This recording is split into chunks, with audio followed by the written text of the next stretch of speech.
start the town hall in a minute or two. Just want the audience to fill up.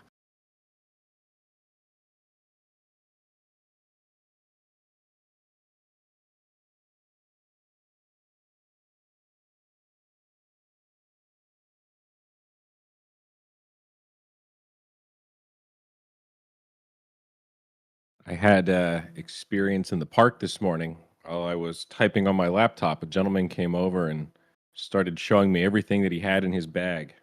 It's all Yep. ordinary items, but very peculiar interaction. Was there a camera involved? Is this for clout? I had a moment where I thought it might be some hidden camera thing. It was really weird. Like, hi. And then he just walked away. I was like, oh, that's cool, man. Well, nice sunglasses. Thanks for sharing.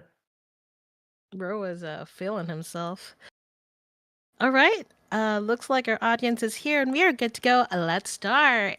Good evening and good morning, Unicorn fam. We are back at it again with Town Hall number 59.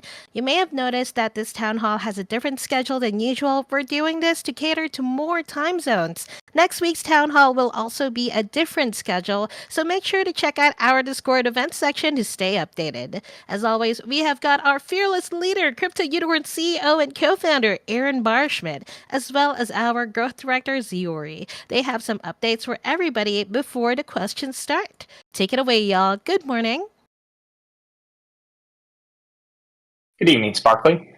Thank you, as always, for a wonderful intro. A couple of updates from my side, and then obviously plenty of time for questions today. Obviously, we have an action-packed month ahead with multiple launches, including Rainbow Rumble right around the corner, as well as the long-awaited 4.1 core game release.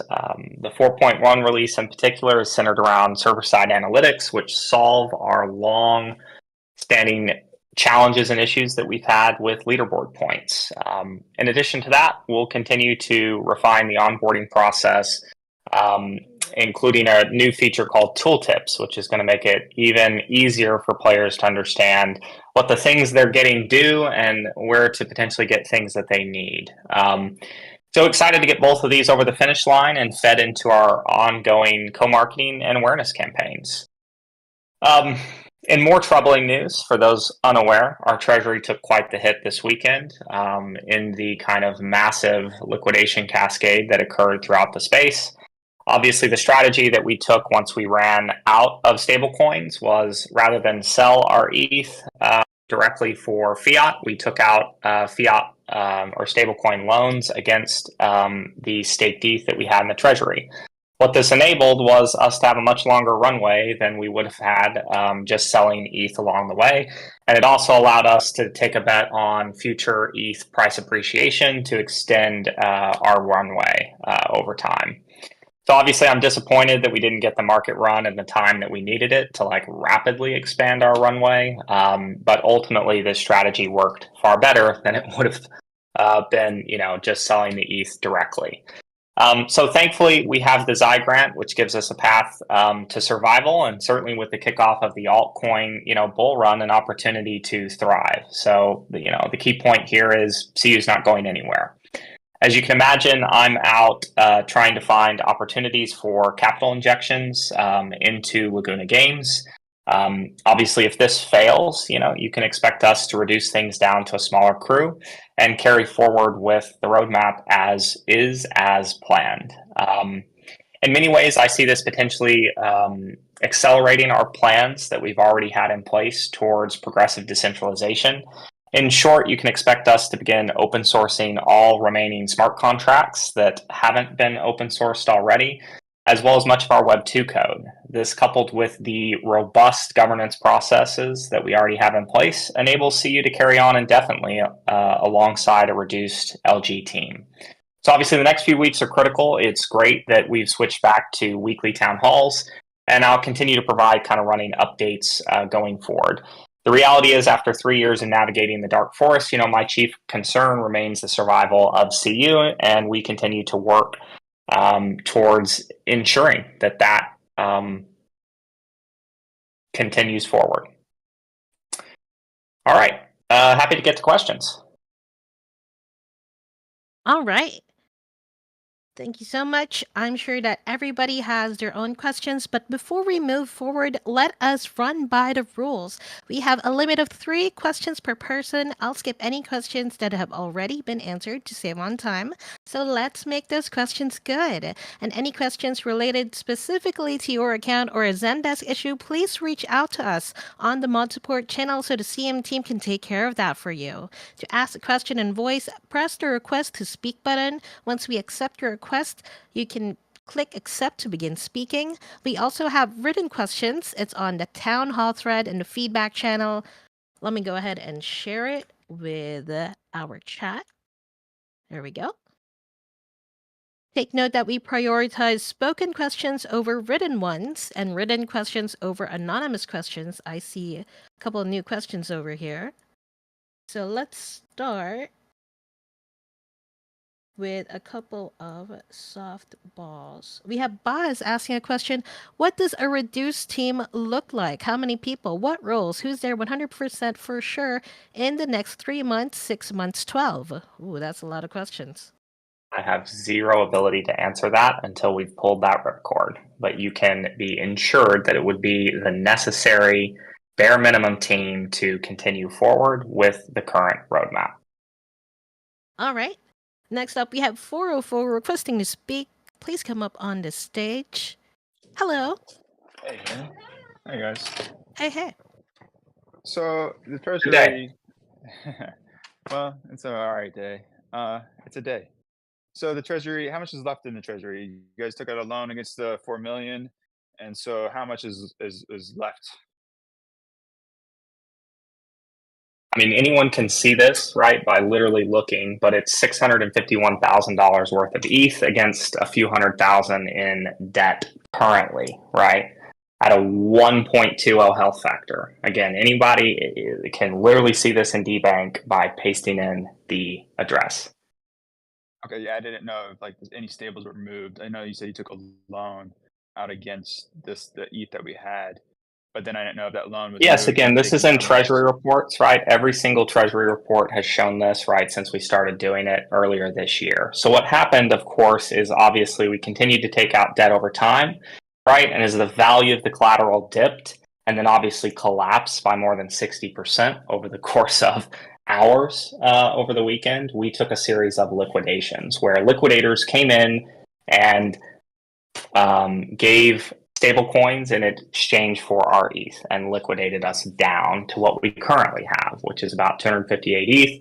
And again, that is about $651,000 in value against roughly 400 grand in debt. And the question again is, okay, well, what does ETH run to over the next 6 to 12 months, which will further expand the treasury? And then, of course, we have 6 figures worth of XI coming in every single month, which will and is plenty to keep the team running towards the current roadmap. Okay. Yeah, I was just checking. I mean, I have seen some of the reports, and I didn't know if the Treasury had No, it's a taken great and question moved to any of the ask. money. Like, because you said you took a loan against that, and then if you moved that money and still had that, like, what, $4 million or something? No, that was liquidated. Okay, the whole 4 million was liquidated. So we didn't even we didn't have like the 4 million to No, we like did. save We off. did. Or That's why it got liquidated, right? okay. All of that money, again, check out the Treasury reports. It shows exactly how all of the money has been spent this year, right? And that debt obviously went towards development efforts, migration, all the marketing plans, all the hundreds of thousands of dollars worth of marketing that we did to buy back assets from the existing player base to create bundles. I mean, again, it's all there. So not trying to be facetious on it. It's just like there's a ton of documentation to check out and kind of see what happened. And you can see just like, hey, we pulled out all this debt. That debt went towards all of these things. And then obviously we took a liquidation hit, right? So yeah, I just it's not like there's just money somewhere that didn't already get, leveraged and used, right? Okay. Yep, just checking. Okay. Man, that sucks. But I mean, as long as you guys have like some sort of roadmap in place and you guys feel comfortable, like what else would you like? You plan on spending the 600,000 that we have left to just try? Like you said, CU would go on, but I mean, what's that look like? with like, are you talking like Yeah. So the sorry, I token didn't. token will Did you always go miss on. everything I already said? 404. No, Did you miss no, everything I already said, buddy? Because like it's good you're asking these questions, but I keep kind of repeating myself. So I want to be super clear here, right? We have the Treasury, right, which has 651,000 in ETH currently in it. Obviously, room for that to appreciate. In addition, we have the ongoing Xi grant, which lasts for 3+ years, right, from here, which is 6 figures of value coming to the Treasury every single month. Right now, that's being used to, incentivize players and points on the leaderboard and all that kind of stuff, or rewards, on the leaderboards. Obviously, we have the ability to transition that to cover operational expenses. And then, of course, again, Xi is also down significantly. When that begins to run, you have to understand, obviously, the budget goes up in bull markets, right? It is not a static thing. It is not a thing that's just like, oh my God. So the question really is like, again, if I fail to find a capital injection, we're going to get the team down to a state that allows us to survive indefinitely based on the Xi grant. So it's very important to understand that is separate of what you see in the Treasury. And obviously there is potential for the price of ETH to appreciate very significantly here over the next 6 to 12 months. And then through the Xi grant, if ETH is appreciating, I would expect Xi to do well as well. And that increases the ability to, have more and more of a marketing budget and things of that nature, right? So it is very much startups naturally go through these periods. We are going through a period in which we are tightening very rapidly. And again, the priority for me remains on ensuring that CU survives and has a path towards, continuing to operate. Okay. All right. If I could real quick, one of the North Star goals of this whole thing has always been to try to build an ecosystem that has some degree of sustainability, right? If we could have our perfect world, magic wand, game design, it's a moving target, right? This is really hard. Everyone's trying to do this, but a system that has all these different checks and balances and levers that kind of start to self-correct and prevent the whole thing from going off the rails, right? So we're not there quite yet, but that's why over the years, Aron has been so stalwart in this like ecosystem play, and let's not throw the baby out with the bathwater until the system is a little more stood up. For a long time, we didn't even have the deflationary mechanism to create unicorn souls. Stuff like that are all progress on that progression chart. So the more time the economy's live and the more of those mechanisms exist, the more, I don't know the exact right word, the more steady kind of I see this ecosystem. So it's like trying to thread a needle here. And if we have to go into this like, turtle mode or efficiency mode or whatever you want to call it, the ecosystem can still survive and live on. It just looks a little bit different, and it kind of depends on what Aron comes up with, who wants to stick around, and there's just a lot of changing variables, right? But the positive is that the time that the market has been live for crypto unicorn stuff, all that helps give it some of those legs to get to the point that, all right, it's a DAO. If Laguna Games fell apart tomorrow, could the DAO continue to do something to prevent this thing from going to just like literal zero overnight? When I say zero, I don't mean roll over another zero and lose a lot of value. I mean like the vault token from Supducks, like literally zero, removed from exchanges and all that kind of stuff. I don't know. I want to believe that with even a skeleton crew, there is still value captured in this economy that can live on for a while. So I correct me if I was wrong on any of that, Aron. Devil's advocate a little bit, and so just looking at it doesn't look great. Like the loan was just taken out recently in this last quarter, but I just didn't know what was spent already and for that loan. I just didn't know how much was actually considered lost and liquidated against the loan. Is what I wanted to know. But I guess I just wasn't following the money exactly what was being used and spent on. So. Yeah, check out the Treasury report and feel free to ask Nanessa or myself if you have any questions. Thank you for coming up. It's good questions to ask, and I'm happy to obviously clarify stuff and help people understand what the strategy is going forward. We are for sure dependent on the crypto market as we've always been, right? And so on some level, I'm going to continue to optimize for there is a altcoin bull market around the corner.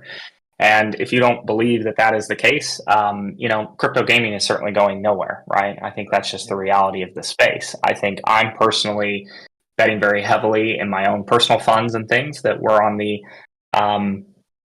that we're kind of at that midway point through the cycle as Bitcoin dominance continues to increase, right? Very clearly we know the alt cycle is not kicked off yet. And so that's a big part of it, like optimizing to ensure survival, so that, on the other side of this, we can thrive again, right? And that's the whole point, right? Is the runway and our marketing budget and all of that will increase with the prices of Xi and ETH over time, right? So it is about ensuring survival up until that point. Okay. So great questions. Appreciate you coming up and asking them. Thanks. Thank you so much for your time, 404. Let's move forward with other questions in the Town Hall. 59 questions read. If you want to go ahead and ask, I've just linked it again. And for people who want to leave their message on the Town Hall channel, I can go ahead and move that for you. So one of those messages is from Aeolus. I have heard that there are some community members running active marketing campaigns to bring in new players, and results seem promising. Is this something we're going to continue pushing, or is this not in the current plans? Yeah, I would love to continue pushing on these. Obviously, massive shout out to John Paragon in particular for running these. It's very early.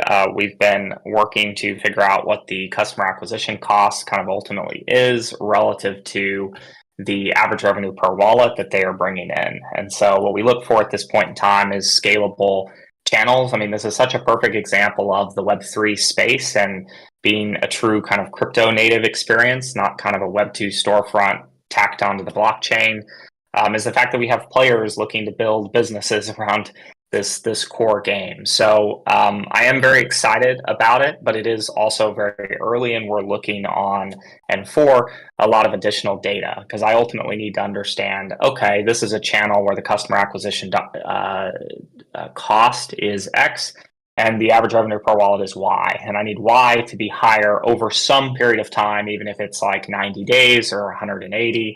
I mean, in mobile Forex strategy, we would be doing day 365 payback time windows. So we would spend, on a player and knowing, it would take a year to kind of pay back. So before we start scaling beyond the test amounts that we've done, I obviously want to see more data against it. But yes, the results are incredibly promising, and massive shout out to John Paragon, who's been leading the charge there.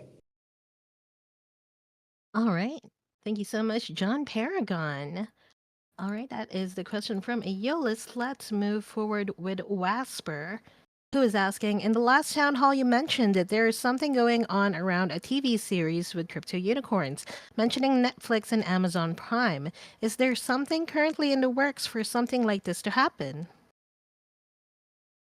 Yeah, that's a huge part of our kind of phygital push in trying to find ways to get the crypto unicorns IP, which we think has a lot of strength and is an amazing IP, out into the real world. And so the TV series is something that we've been able to put together a pitch with a showrunner in Los Angeles who has successfully pitched shows into DreamWorks and how they deploy via streaming services, Netflix, and a few others. And so that is ongoing. Those pitches have begun. We did a very small kind of show trailer for that. And I've been looking to get a little further along and get that first traction bite before we kind of begin to go wide and start to really talk about that stuff. But it's all wrapped in the plans around getting toys into stores, into Amazon, before the holiday season this year. And again, rapidly following on the heels of Pudgy Penguins. I mean, again, like,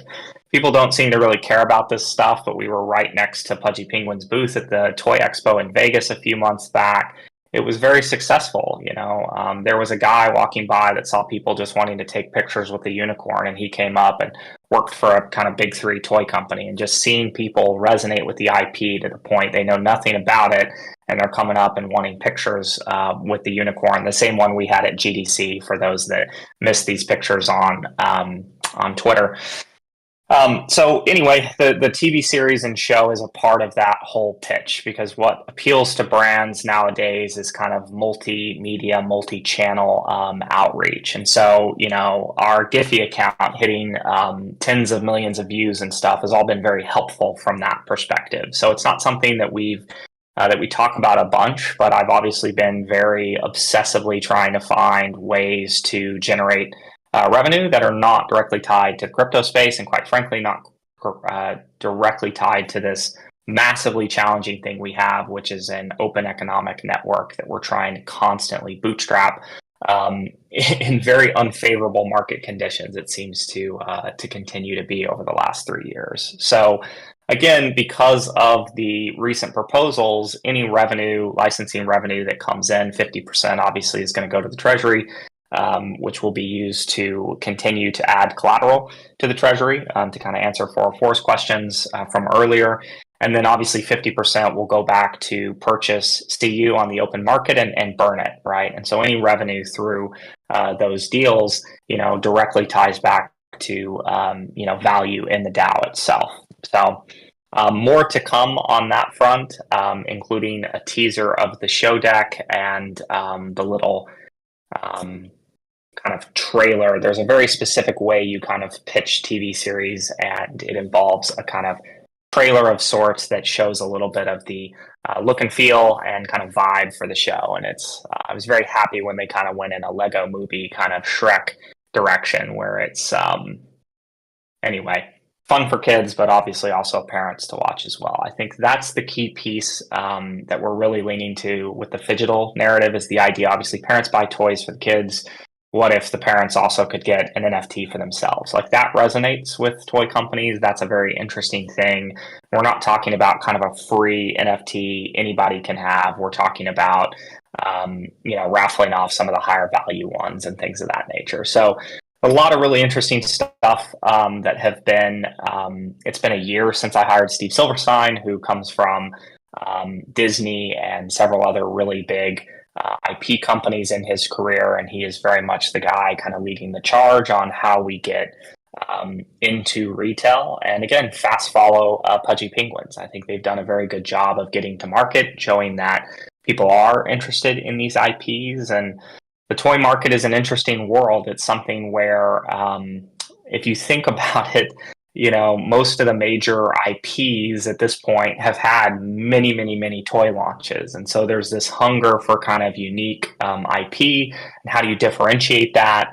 Well, you have unique look and feel, which we certainly have. The benefit of unicorns is that no one owns the IP behind unicorns, right? And so there's an opportunity to kind of present it in a new and unique way. And a really cool thing is, in the testing that has been done in the combos that we've had, there's strong resonance across boys and girls, men and women for the IP, especially when you count in kind of the shadow corns. And so it's been fun to kind of see toy companies very interested in that. If you think about, like, unicorn IP has historically skewed more female than male.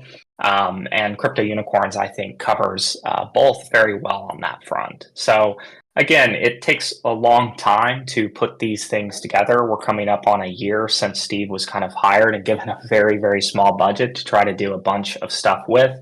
And as we approach our first couple of licensing deals, and again, this Amazon launch, obviously there's a lot of excitement, I think, on the horizon here. All right. Well put. Pretty excited for that. Next up, we have Swiss requesting to speak. Please come up on the stage. Hello. Hey. Hello, guys. Do you hear me well enough? Yeah, I hear you great. What's up? Okay, first of all, this is not really a question. I just want to give you guys some feedback. I've been following these spaces for probably 2.5 years or so. I've joined the forum as one of the first commenters. I've been kind of following Aron's career here with CU and all of you guys for quite some time now. So it's been an interesting journey. I think, first of all, to what happened over the past 2 days, I think a lot of brilliant people fucked this up real bad. And we all kind of got surprised by what happened yesterday. but things move forward, and let's not get stuck on this little dip we had yesterday. I think what's more important is that you guys have pulled every freaking register in the game to make this a success. So like, no matter what happens going forward, I think nobody can point any finger at this team. I mean, I've been really impressed. The communication was right. The adherence to the Web3 principles was there. They paid attention to the economy, to the numbers, to the stats, to the community. They pretty much implemented every single thing we've commented in the Discord in one way or another.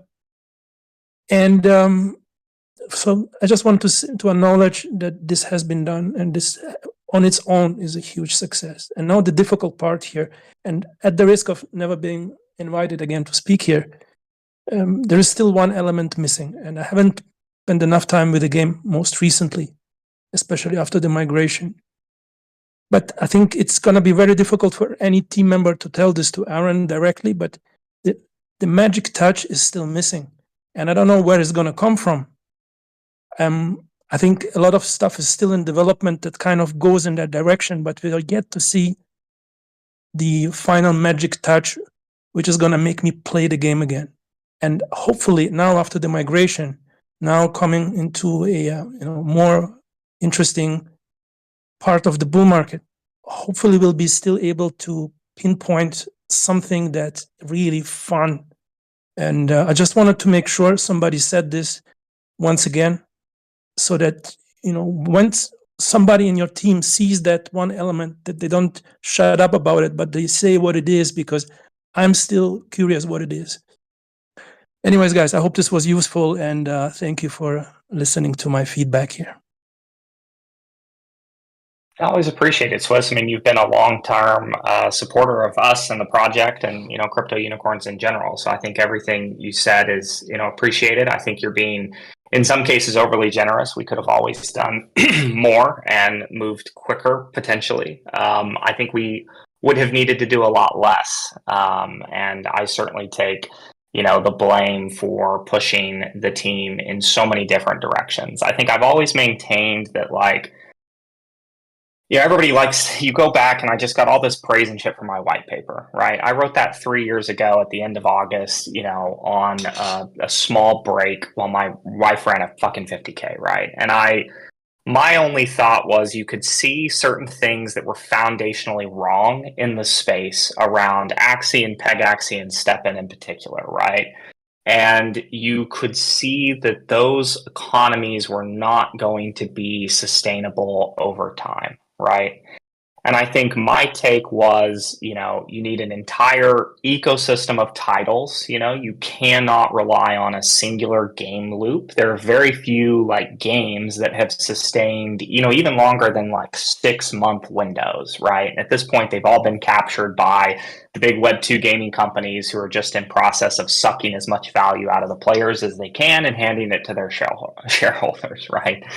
So I look at this and I go, okay, if you're really going to sell assets to players, if you're going to launch a token economy, what is that path to sustainability? And for me, it was always an ecosystem play versus reliance on any one gameplay loop. And that is why we kicked off the second and third party ecosystems. It's why we're about to launch Rainbow Rumble. If you look at that game and go, okay, this isn't for me, this isn't fun, right? The question is, well, do other people see it that way, right? If we see people in Rainbow Rumble beginning to purchase skins just to flex, well, suddenly we have added utility to the floor corns, right? And now, obviously, given every single unicorn produced comes off of land, there's more value being driven down to land gameplay, et cetera, et cetera, et cetera. I think many other people would say, no, you should have just focused on a very, very thin slice, just to focus on land gameplay and tried to deliver. At some points, I've thought I'm crazy. We have fulfilled much of the vision that Axie Homeland had, and that team continues to not ship a thing, and for whatever reason, people stick around in that community, right? And so it's just one of those things where I'm over here we've delivered all of this in land gameplay. We've run an enormous number of experiments. I think this is where I differ from a lot of other founders in the space. I want to run a lot of experiments because no one has proven they have it figured out in terms of how to push and drive towards sustainability within these economies and within these systems. Like, look around. No one has it figured out. Most of the narratives that were hot earlier this year have proven to fail. Even really innovative projects like Pixels, like I really love what they've done in terms of the social interactions that they've built, by default into the product. But again, you can't have an infinite number of grinders and a small set of landholders and expect the pixel price to hold up, right? So I think in some ways, Swiss, I really agree with you. Like, what is the magic touch here? And I think where you and I potentially differ is I've focused so much more on, I want to build a system that will survive even the collapse of LG. That's why we've always pushed on the DAO and the governance stuff that we've been given a bunch of shit for.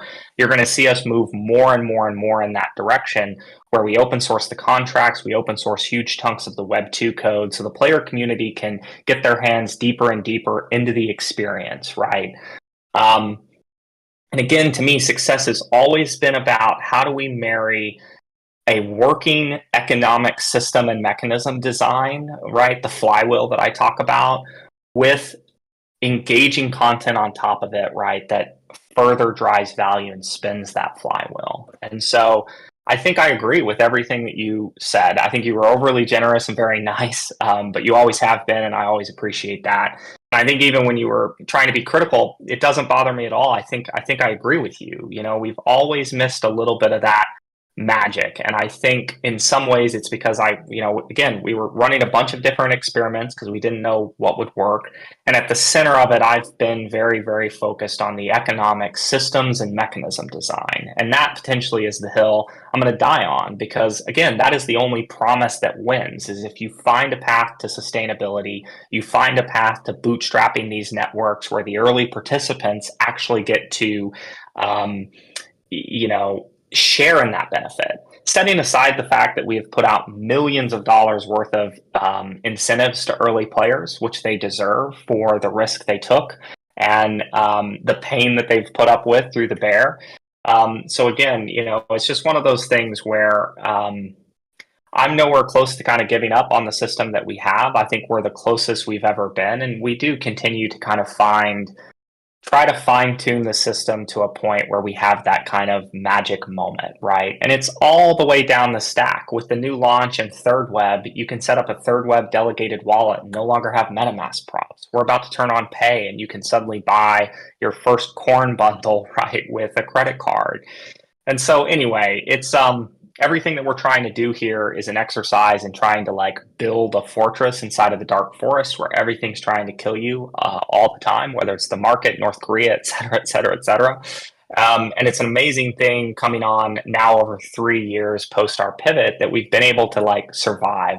I'm getting fucking tired of just survival. I want to thrive, and I want to get back to a point that we had, in the first 9 months of the project, where it just felt like I couldn't miss. And we had this phenomenal series of launches. And so anyway, I'll get off the grandstand here and kind of close it with, I appreciate you coming up here, Swiss, and giving both kind of a positive and kind of critical feedback. And I agree with the critical feedback. And we're very, very focused again on where do we think moments where players actually have joy in the experience and fun in the experience, and we are trying to double down on those. And the plan remains as it always has been. We shipped a bunch of MVPs, and we have a lot of opportunity to build on top of them. And the question is, do those layers built on top over time kind of activate that magic moment? And the one thing that I would say is towards the end of the month, we'll be kind of repitching the Elder game roadmap, which includes kind of all the Shadowcorn stuff, as well as the Tribe PvP gameplay and the Puzzle Battler stuff.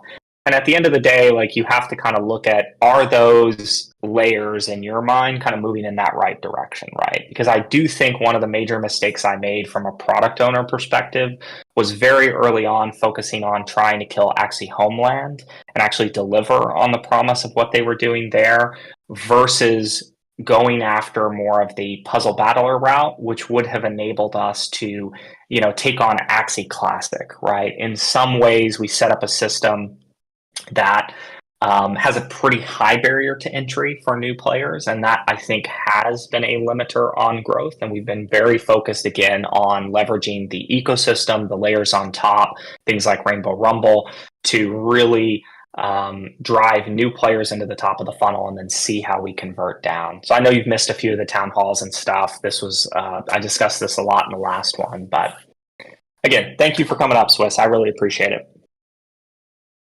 Yeah, thank you very much, Aaron. Thank you so much, Swiss. It's great to have Swiss here and just take a look at the bigger picture. Really appreciate that. Okay, let's move on to other questions. We have some questions from Prof. First question: could we include ritual crystals as rewards for this play to airdrop season? Since a lot are being burnt and shadow coins are heavily involved, it seems appropriate to also include that. What do you think? Yeah, we're looking at several things on rituals. Obviously, we discussed this pretty heavily last time, so I won't belabor the point. Kind of limited time or deterministic rituals, however you want to put it, would be another option on that front. Obviously, codices inside of the game, we're looking at options around including a recycler there.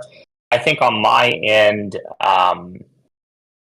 I agree with the idea of kind of modulating things based on conditions, right? And so I am very much behind figuring out ways to set up the system so that it automatically modulates based on supply and demand within the system itself versus us having to look at the data and then make changes, right? And like, again, 3 years ago, if I could go back and, give myself all of this information, and it was possible then, which it really wasn't, to build a fully on-chain game, like we'd be moving in a direction, we'd certainly be moving in that direction and would have built in that direction from the beginning. Instead, we have this hybrid experience in which the design and product teams have to look at the data, make a decision, and then make a change.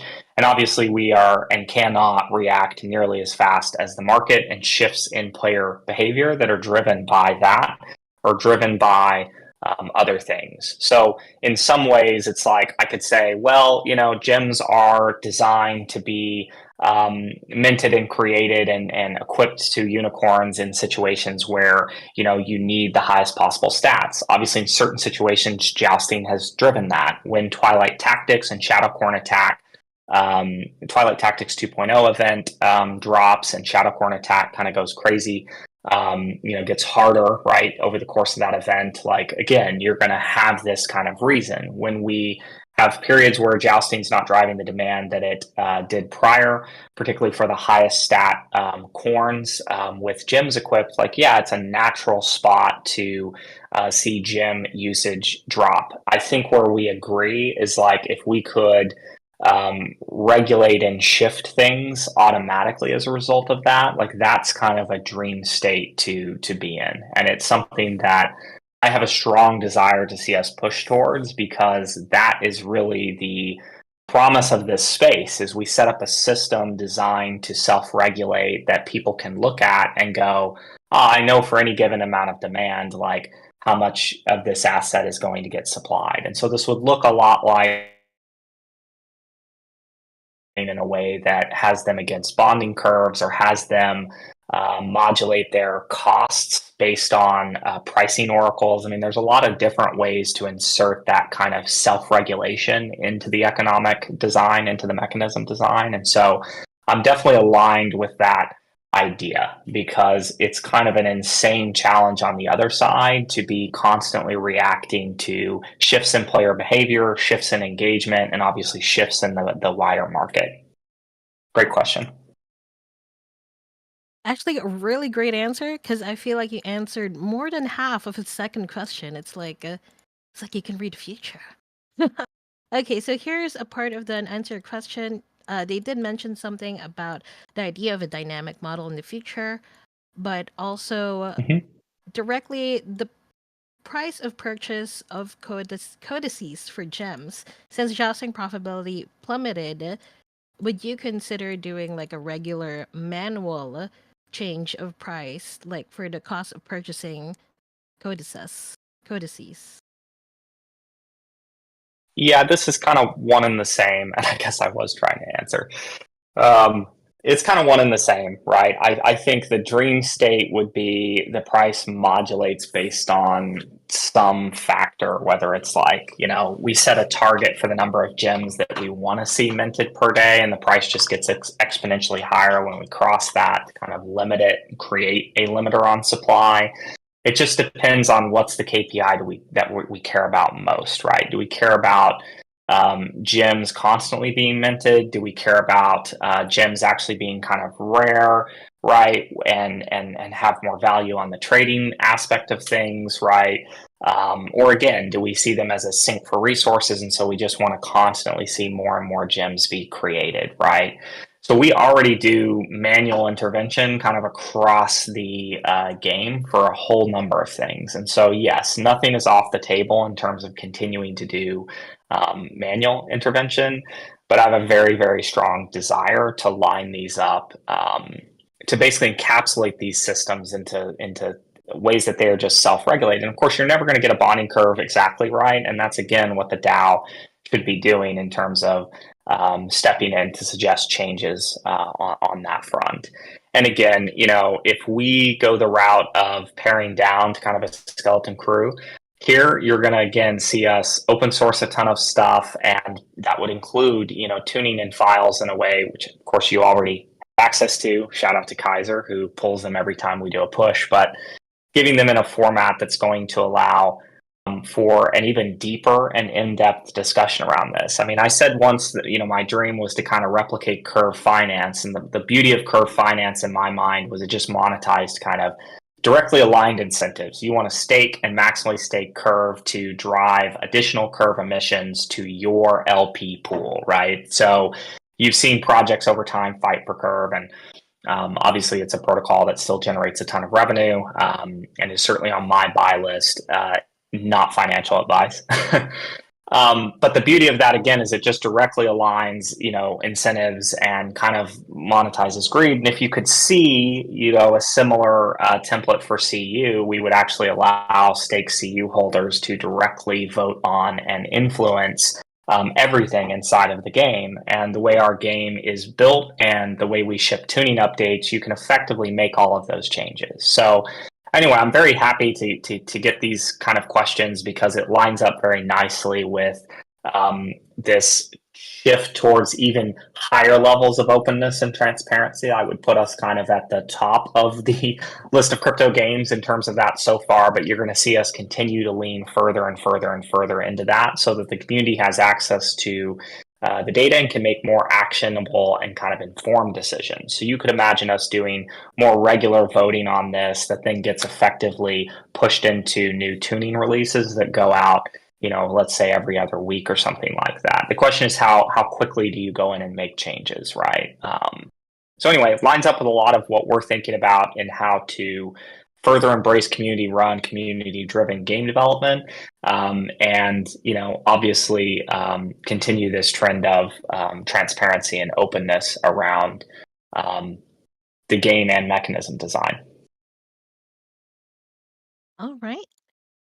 Okay, we have Gladys Rose requesting to speak. Come on up on the stage, please. Hey. Hey everybody. Good day. So yeah, it's Day. Good day to you, sir. yeah, so I was going to ask a question about tribes, and I came in a little late because I had another thing going on. But when I asked this question, hopefully it wasn't all answered. With regards to the tribes and the leaderboard, we have a top 10, right? And we're starting to get more and more and more and more tribes. And I think maybe it might be good if we sort of spread the leaderboard rewards out a little bit to kind of benefit at least maybe the top 20. Because otherwise it's just, it's sort of from a standpoint of those secondary tribes and stuff like that. The bigger tribes, obviously, like ours, are going to dominate the top. It would just be nice to maybe see if we can have a little incentive on the other side. I don't know. What are your thoughts on that? I'm actually like very much Yeah. in favor of that. Usually, the issue we always have to deal with is if we get it wrong and there's a mismatch of Yeah, number of agree. legitimate tribes versus extra spots, then there's Yes. like an incentive for tribes to split up at the end, which is not great. That's never happened. What are you talking about? Right. So there is a tricky balance there, and a lot of people said, "Hey, if you had made the rewards more top heavy, this might not have happened." But also, as you know, the someone looking back from the nosebleeds, it's like, well, okay, was it actually a bad thing that tribe broke apart? Yes, it screwed over some other tribes, but macroscopically of the system, it kind of created this tribe warfare dynamic. It did have some risk attached to it, right? If one of the other tribes had chosen to do that, it would have gotten really interesting. So I'm definitely with you, and like we want to spread the love so that any new legitimate tribe gets something for their time. But yeah, we just have to be really careful there to not go too far, or else it starts to screw up the incentives of the whole leaderboard. No, I agree, and that is. I mean, fortunately, I guess for my tribe, we did pretty good, even though the other tribes split. But I mean, yeah, I get it in the end. I mean, that's kind of. I just think of like the smaller tribes, and I have a bleeding heart for them type thing. So that's kind of where I'm at. The other thing too is that.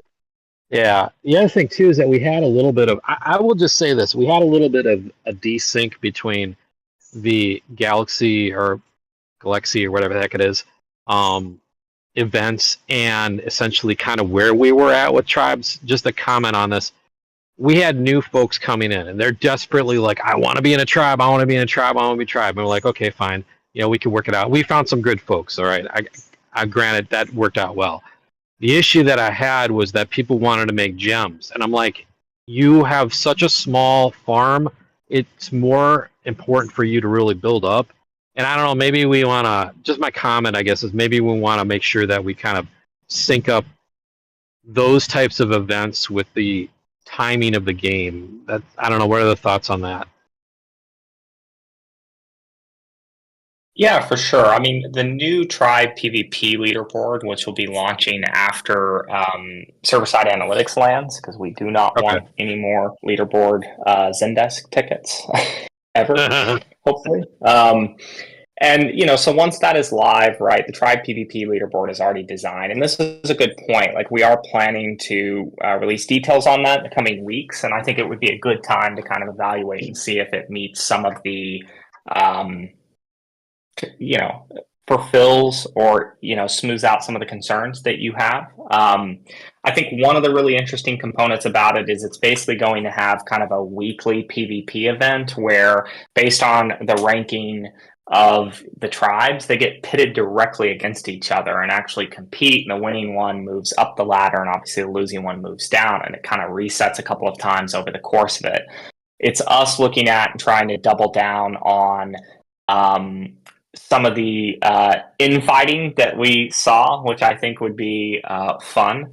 And again, it actually creates what I believe to be kind of a disincentive for splitting towards the tail end of events and things of that nature, right? And so rather than try to come up with a bunch of rules and stipulations around, and rerun kind of a similar leaderboard to the one we've done last time, the next PvP leaderboard is pretty different in terms of how it creates more tribe v tribe conflict over the course of the event.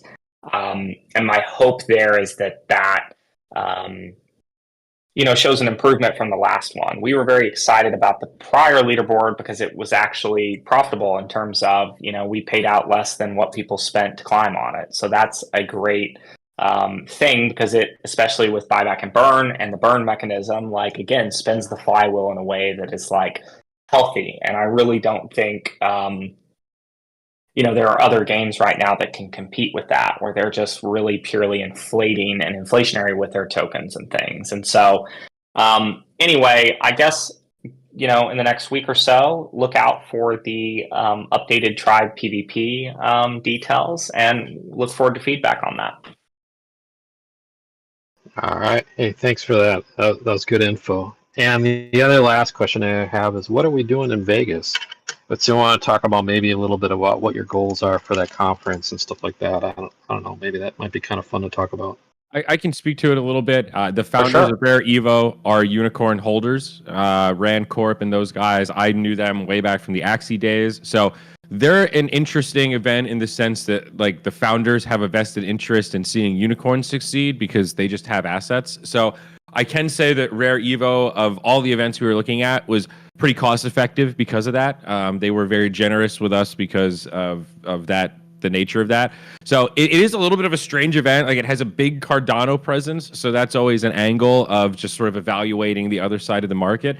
But the claim is that Rare Evo has gotten bigger each time, and that they've sold more tickets and more booth space than ever before. So based on what we saw last time, there aren't a ton of games there. There are some, but there's like a very mixed bag. So one of the goals is to stand out as, quote, the best game on the floor of everyone who's attending Rare Evo. We're going to have the unicorn statue. We have a 20 by 10 booth space. It's going to be like a Shadowcorn, unicorn, kind of dark, light, duality kind of booth. So nice and spread out, and we'll hopefully showcase the IP really well. We want to show off some of the teaser stuff for like the IP and the licensing stuff that Aaron talked about earlier. So those are kind of two high-level goals. I'm not going to lie, it's also serving as a little bit of a meetup for some of our senior people. There are some folks involved with Zai that are based out of Vegas, so we have a bunch of like BD meetings and investor stuff and just various business-related stuff that we're also going to be doing outside of the conference itself, but obviously a lot of business objectives and goals attached to that. So and hopefully hang out with any community members that turn up. So offer still I'll be stands. there. If anybody's going to be in Vegas, come meet us. You can come yell at me in real life. One other thing I'm going to do just as an observation, I actually was at Gen Con Indianapolis last week and just finished that up and got home the other day.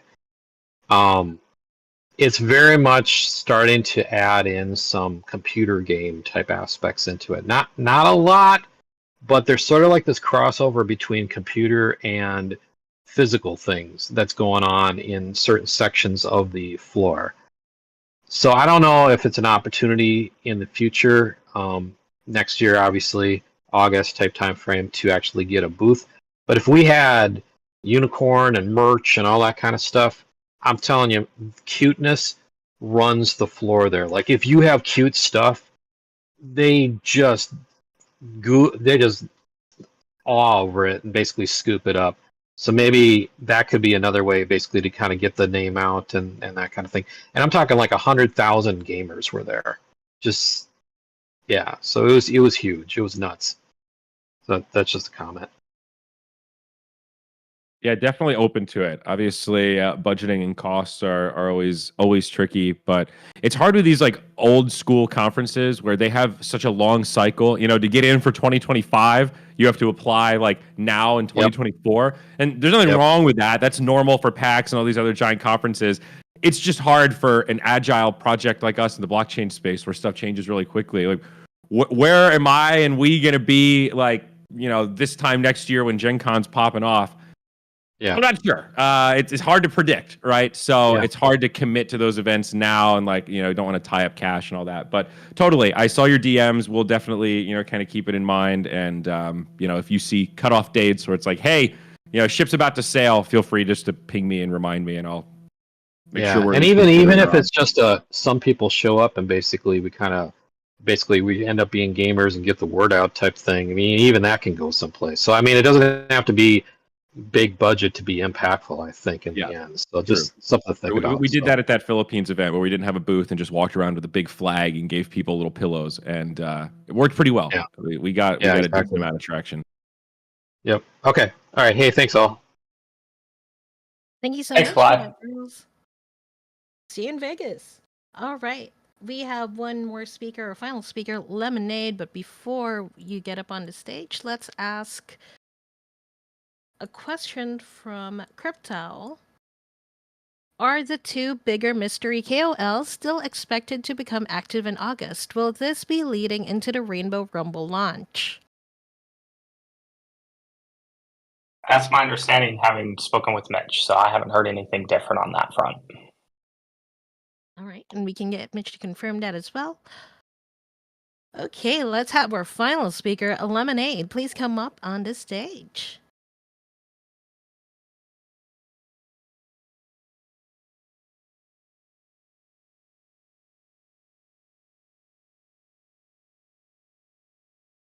Hey.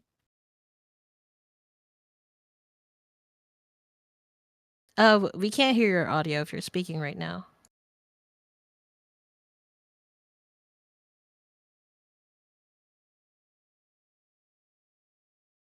Uh, I think earlier you were unmuted and now you're muted. So while you set that up, let's see if there's another question. A question from Bahis. How is Sysmol doing and how is his work coming along? I think Ziori would know the most about that. You want to tell us what he's up to? Yes, he's doing well. He's sort of jumped around on a couple of different game design related stuff. The Puzzle Battler is a good example of something that requires some give and take. So you have this initial spec. It's like, all right, this is really cool. Here's some things we can do really easily. Here's some stuff that's going to be really hard. Kind of finding this song and dance of efficiency of still delivering a great experience, but trying to build it as efficiently as possible.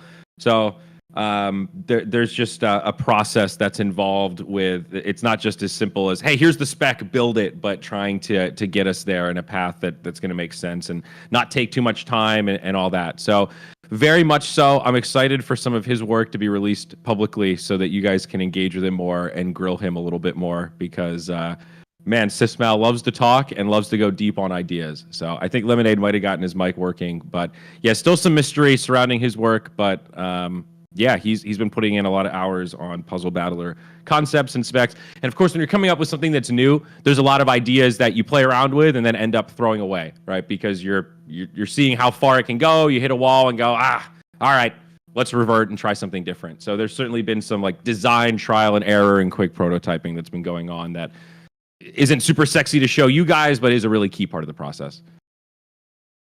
Understandable. All right. Hey, Lemonade. I can see green lighting up, but I can't hear anything. Oh, I got baited. We got you baited, folks. If you could type, I can read out your question. I'm really sorry for this technical difficulty. Well, good talk, Lemonade. We'll see you next time. Okay, let's read some other written questions. DR is asking, will you guys focus on external funding? Yes, like I mentioned earlier, I am always looking for capital injections, right? As you can imagine, the market is not good. And, generally I'm kind of like, well, we're going to give this a good old college try and see if we can get something done.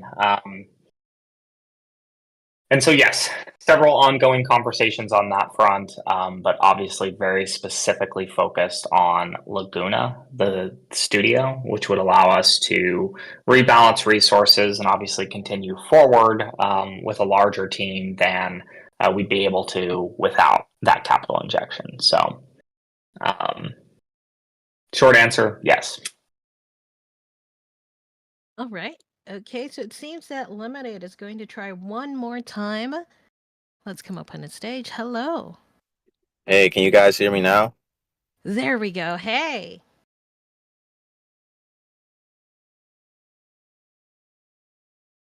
Oh, is this push to talk? That might be it. Okay, can you talk more? Wow, we had one glorious second of the sweet vocal chocolate. Okay. Oh. All right. God, this is like a shitty Verizon commercial, dude. No. That's okay. Damn, I want to hear his question like 10 times more now. Right?